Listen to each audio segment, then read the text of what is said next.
All right, today we are diving deep into the venture capital market for the back half of 2025. We've got some fresh data from AngelList, and we're going to give you a super clear look at what's really happening out there. So if you're a founder, you're going to want to stick around. Let's do this.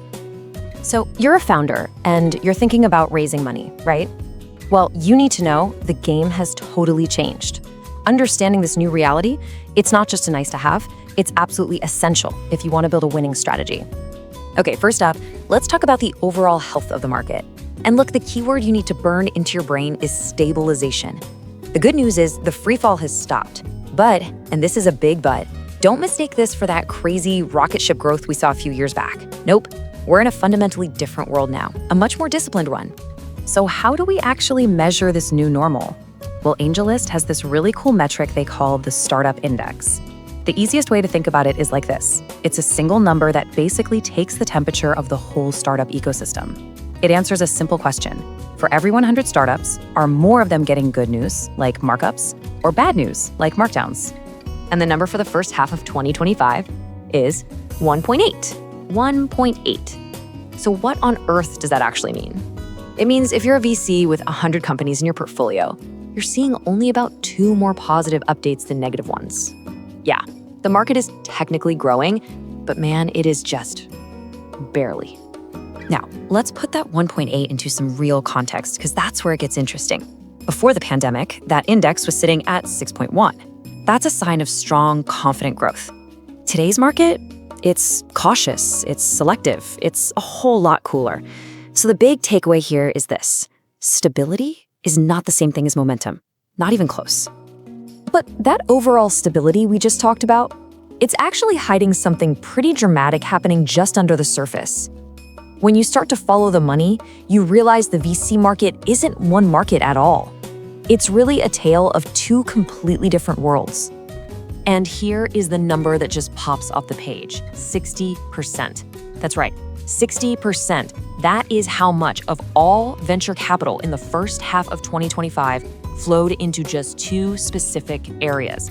You heard me. This isn't just a trend, folks. This is a fundamental reshaping of the entire market.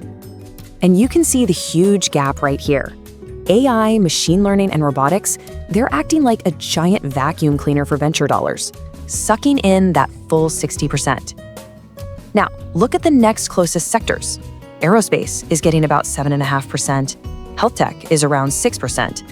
The gap between number 1 and number 2 is it's enormous. Okay, so let's cut to the chase. What does this mean for you, the founder? Well, if you're building something that isn't in AI or robotics, you gotta be real about the situation. You're competing for a much, much smaller slice of the pie. All the investor attention is focused somewhere else, which means your story, your metrics, your differentiation, it all has to be sharper than ever before. All right, this naturally brings us to the question every single founder is asking. What about valuations? What are companies actually worth today? Let's dig into the numbers, because this is absolutely crucial for planning your fundraise. So, looking at the median pre-money valuations for the first half of 2025, the earliest stages are, well, they're holding steady. Pre-seed is flat at $10 million and seed is flat at $20 million compared to last year. You know, for founders who are just starting out, this actually offers some welcome predictability in a pretty wild market. But that stability pretty much vanishes once companies start to mature. For the absolute top-tier performers, the later rounds are getting way more expensive. Get this, at the 75th percentile, a Series B valuation leaped from $300 million to $400 million. The market is sending a really clear signal here. It will pay a massive premium, but only for proven high-growth winners. Okay, so far we've looked at the what, the data on market health, where the money's going, valuations. But to really get a handle on this new discipline, we have to understand the why. Why are investors acting this way? Why are the questions so much tougher? Let's take a look inside what I'm calling the investor pressure cooker. There's this one single quote from the AngelList report that just gets right to the heart of it. It says, "The typical venture fund has been treading water for the last 3.5 years." Let that sink in. Treading water. That stagnation, that complete lack of growth, creates this immense pressure that flows from a fund's own investors down to the VCs and lands directly in your pitch meeting. And to really feel that pressure, you need to know about one key metric, TVPI. Just think of it as a venture fund's report card. It's super simple. It shows the total value of all their investments compared to the money they actually took in from their investors. So a TVPI of 2x, for example, means they've doubled their investors' money, well, at least on paper. So here's the story. After this huge run-up that peaked in early 2022, fund performance, that TVPI metric we just talked about, it just completely flatlined. I mean, for 3.5 years, there has been virtually no growth. This, right here, this is the source of the pressure. VCs are feeling the heat from their own investors, and guess what? They are passing that pressure directly onto you, the founder, through tougher questions, deeper diligence, and a fierce demand for capital efficiency. So, okay, we've seen the market data, we've followed the money, we understand the investor mindset. The big question is, what do you actually do about it? Let's take everything we've learned and distill it down into an actionable playbook for the rest of the year.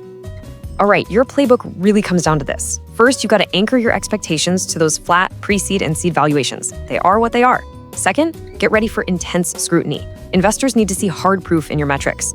Third, you have to prove that you can hit disciplined milestones without just burning through cash. And finally, you have to know your battlefield. If you're outside of AI, your story needs to be absolutely razor sharp.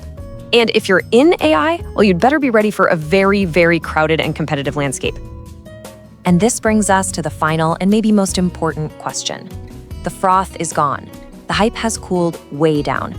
We are officially in an era of discipline, an era where capital is no longer a given. It's something that has to be earned through real progress and solid fundamentals. So the question for all of us is, in this new world, which ideas, which companies, and which founders will rise to meet this moment and truly prove their value?